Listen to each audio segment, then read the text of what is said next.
My platoon is on the Middle Eastern tensions in the late 1980s and the Persian Gulf War.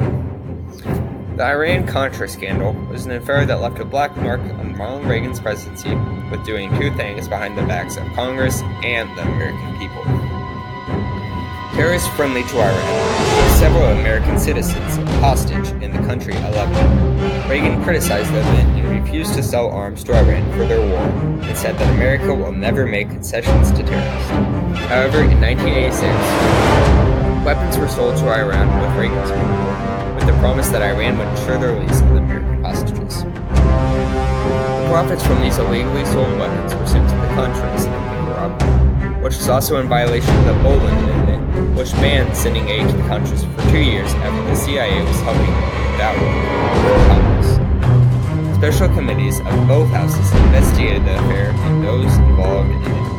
Lieutenant Colonial Oliver North was a member of the National Security Council at the time and was a major player in the controversy.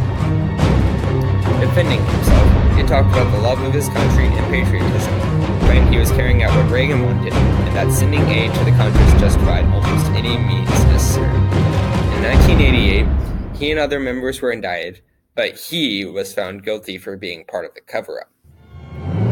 Oliver North was sentenced with community service as well as having to pay a hefty fine. However, many of the Reagan officials were pardoned by President Bush on December 24, 1992. The Persian Gulf War was a 7-month conflict with Iraq in which the United States was involved for 2 months of. It was the first major war we have been involved in since Vietnam. The war with Iran left Iraq with massive war debts. They claimed the country of Kuwait was theirs, which was rich in oil. On August 2, 1990, Saddam Hussein invaded Kuwait with his Iraqi troops, conquering all of the country in a week. The U.S. feared that Iraq could take control of Saudi Arabia as well, and put a chokehold on the world's oil supply. President Bush formed a coalition against the Iraqi aggression and launched Operation Desert Storm with approval from both UN and Congress. The air attack started on January 16, 1991, and the ground assault started on February 23rd. Both of these attacks were very successful and even led to a ceasefire just 5 days after the ground assault began. Kuwait was liberated in Operation Desert Storm.